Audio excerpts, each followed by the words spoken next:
Bro, pernah nggak lo ngerasa jadi rencana cadangan seorang cewek? Padahal harusnya lo jadi pilihan pertama. Gue inget beberapa bulan lalu, sepupu gue, Daniel, mulai deket sama cewek, namanya Dewi. Awalnya bebas mereka intens banget, dan koneksi mereka kelihatan bagus. Tapi seiring berjalannya waktu, Daniel mulai ngerasa ada yang aneh. Dewi selalu punya alasan tiap kali Daniel ngajak ketemuan. Dia sering bilang, aku sibuk kerja, atau aku ada rencana sama teman-teman cewek malam ini. Gue paham bro, semua orang punya kehidupan sendiri. Tapi Dewi mulai sering banget bikin alasan buat ada schedule. Ini terus berulang, sampai Daniel ngerasa kalau dia cuma jadi cadangan. Daniel mulai ngerasa, kayaknya dia cuma ngisi waktu-waktu kosong di jadwalnya Dewi. Akhirnya, pada malam minggu, Daniel ngerencanain buat dinner di cafe favorit mereka dulu. Dan berpikir ini momen yang tepat buat mereka bisa benar-benar connect. Daniel udah siap buat ngomong serius, berharap mereka bisa melewati fase ini. Tapi 2 jam sebelum waktu yang dijanjikan, Dewi kirim WA Daniel kalau dia ketahan di acara kerjaan dan gak bisa datang. Dan parahnya, Daniel kemudian tahu dari temennya kalau Dewi sebenarnya ada di kafe lain sama teman-temannya. Momen itu bikin Daniel sadar bahwa dia bukan prioritas Dewi. Cuma opsi cadangan ketika Dewi nggak punya rencana lain yang lebih baik. Daniel datang ke gue suatu hari, nanya apa yang harus dia lakukan. Ini yang gue bilang ke dia. Dan buat lo yang ada di situasi yang sama, kebenaran pahitnya adalah dalam hubungan, kalau lo bukan menu utama, lo cuma sisa-sisa. Nggak ada di tengah-tengah. Tapi kalau lo ada di situasi ini, jangan khawatir bro. Karena lo nemuin video ini. Dan gue punya clue yang gak ada saringannya, yang bakal ngebawa lo dari lo yang hanya mungkin-mungkin menjadi keharusan buat cewek. Oke, langkah pertama, baca situasi. Lo pernah ngerasa kayaknya lo cuma ngisi waktu kosong di hidupnya, kapanpun itu nyaman buat dia. Itu tanda bahaya pertama bro. Kita nggak cuma ngomongin chat selamat malam yang dia kirim setelah balas lama dari chat lo. Ini lebih dari itu.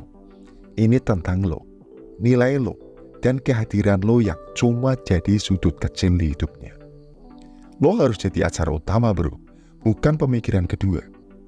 Gak ada cowok yang punya rasa hormat diri yang akan biarin dirinya jadi latar belakang terlalu lama. Jadi, gue mau lo benar-benar renungkan kenyataan ini. Pahami artinya, karena mengakui ini adalah langkah pertama buat mengubah situasi bro. Langkah kedua, hukum timbal balik. Mari kita jujur, cewek itu sestrategis cowok, kalau nggak lebih.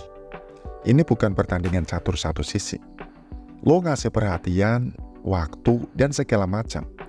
Sementara dia cuma ngasih remah-remah. Lo nggak cuma ada di kesepakatan buruk bro, tapi lo ngajarin dia kalau dia bisa dapat keuntungan dengan usaha minim.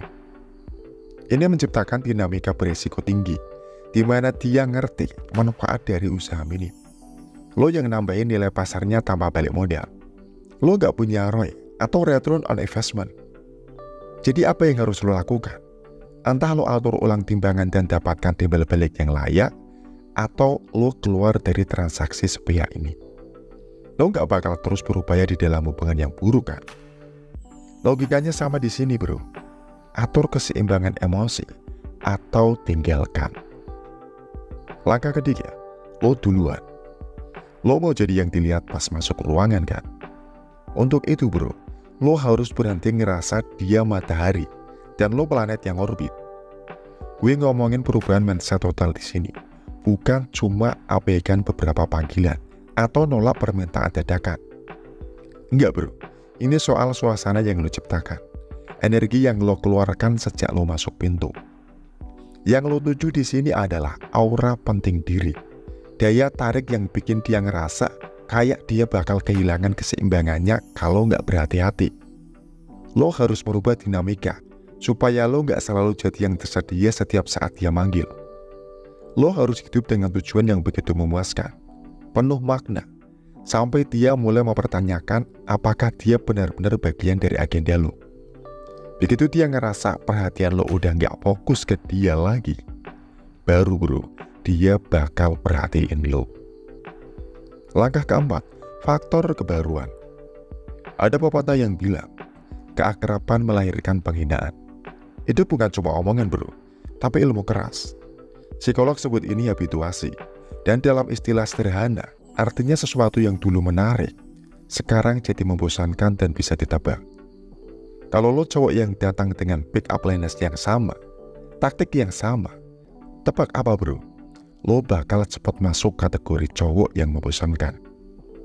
Jadi gimana ngatasinya?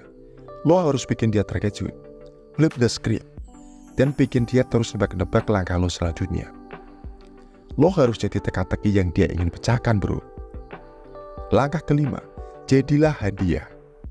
Kesalahan besar yang sering dilakukan cowok adalah ngebuka semua kartu di awal, menawarkan semuanya, dan lo dapat apa sebagai balasannya?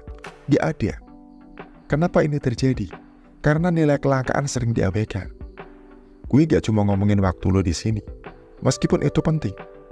Ini lebih dari waktu. Ini soal properti emosional lo dan perhatian yang gak terbagi. Semakin jarang lo ngasih ini, makin dia sadar kalau dia gak cuma pengen, tapi butuh itu. Lo gak perlu ngumumin perubahan ini bro, cukup bikin dia ngerasa. Transformasi ini harus dirasakan, bukan dikatakan.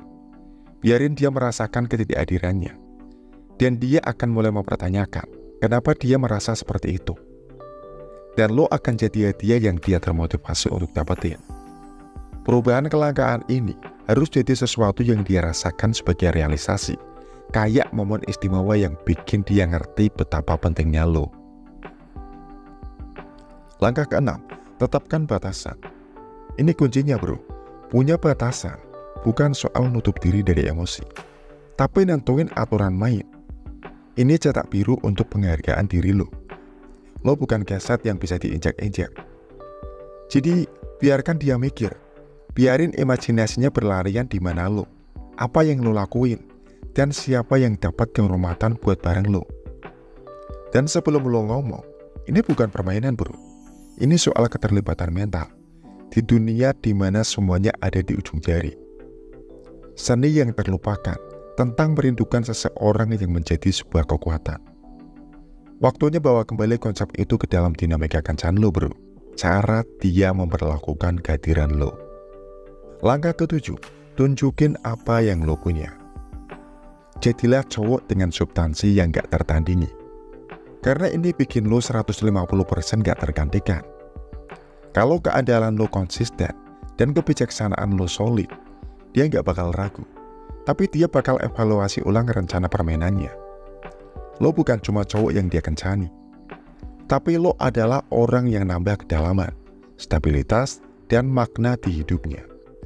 Tancapkan itu ke dalam kesadarannya bro, bikin dia ngerti betapa pentingnya lo, dan betapa besar kekosongan yang akan dia rasain kalau lo keluar dari hidupnya. Jadi itulah rencana permainan lo, buat naikin lo dari yang awalnya cuma pilihan cadangan, menjadi yang gak bisa diabaikan, alias lo akan diprioritaskan bro. Soal sepupu gue, Dewi mulai kehilangan ketiadaannya. Chat dan teleponnya meningkat, dan ada pesannya berubah jadi lebih antusias. Tapi saat itu, Daniel udah ubah mindsetnya, tahu nilainya, dan gak mau jadi cadangannya lagi. Daniel udah paham betapa berharganya dia, dan dia gak mau lagi cuma jadi pengisi waktu luang. Terima kasih, semoga bermanfaat.